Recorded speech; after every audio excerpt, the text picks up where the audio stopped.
Hi friends, இப்போ நம்ம பாக்கியலட்சுமி பார்க்க போகிறோம். பாக்கியலட்சுமியில் வந்துட்டு நம்ம பாக்கியோட ரெஸ்டாரண்ட்டில் உட்காந்து பேசிகிட்டு இருந்த எலிலும் அமிர்தாவும் நாளைக்கு பால் காய்ச்சிரோமான்னு விஷயத்த சொல்ல, சரி என் புள்ள பால் காய்ச்சிரானே, நான் தான் எல்லாத்தையும் தரமாக செய்யணும்னு சொல்லிட்டு இவங்க என்ன பண்ணிட்டாங்கன்னா, இவங்க வீட்டு அட்ரஸை கொடுக்க இவங்க எல்லா ஜாமானையும் வாங்கிட்டு வந்துட்டாங்கங்க. அது மட்டும் இல்லைங்க, ஆட்டோவில் அதாவது லாரியில் ஏற்ற வேண்டியதெல்லாம் ஆட்டோவில் ஏற்றி நீ என்ன டார்ச்சர் பண்ணுற நீ அப்படின்னு சொல்லிட்டு செல்வியோட கோவத்துக்கு ஆளாயிட்டாங்க நம்ம பாக்கியா. சரி விடுமா பார்த்துக்கலாம் அப்படின்னு சொல்லிட்டு அவங்க சமாளித்து வீட்டுக்குள்ளே கொண்டு வந்தா, அங்கே பார்த்தா அமிர்தாவோட அம்மாவும் இருக்காங்க. எல்லா ஜாமானையும் இறக்கி வைக்கிறாங்க. இறக்கி வச்ச கையோட புடவை ட்ரெஸ் எல்லாம் கொடுக்குறாங்க. இதை பார்த்தோன்னே எதுக்குமா நீ இதெல்லாம் செய்கிறேன்னு சொல்லிட்டு எழில் சொல்ல, எனக்கு குற்ற வளர்ச்சிக்கு ஆளாக்காதம்மா அப்படின்னு சொல்லிட்டு அவரே ஃபீல் பண்ணுறாராமா. சரி ஃபீல் பண்ணாதரா மகனே, உனக்காக நான் இருக்கேன்டா மகனேன்றாங்க. சரி இதெல்லாம் விடுங்க. அதுக்கப்புறம் இந்த டைமில் பார்த்து ஆரிரோன்னு சொல்லிட்டு ஒரு பாட்டை போட்டு விடணும். யார் பாட்டுன்னு பார்க்குறீங்களா? வாரிசு படத்தில் நம்ம தளபதியோட பாட்டு தாங்க, போட்டு விடுங்கப்பா அப்படிங்கிற மாதிரி ஆயிடுச்சு.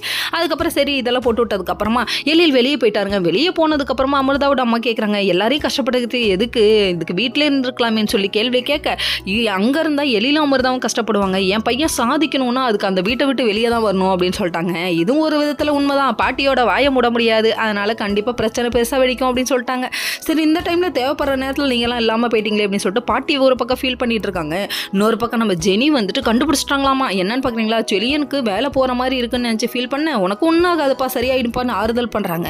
நல்ல பொண்டாட்டி ஆயிட்டீங்களே அப்படிங்கிற மாதிரி இருக்குது. இன்னொரு பக்கம் பாட்டி உட்காந்து தாத்தாவை நினச்சி ஃபீல் பண்ண, அதுக்கப்புறம் நீ இனியா இருந்துட்டு என் பாட்டி ஃபீல் பண்ணுறீங்க, நீ இந்த குடும்பத்துக்கு பிரச்சனை கொண்டு வராமல் மட்டும் இரு, அது போதும் அப்படின்னு சொல்லிட்டாங்க. கடைசியில் என்ன குத்த சொல்கிறதுலே குறியாருங்க அப்படிங்கிற மாதிரி ஆயிடுச்சு. Okay friends.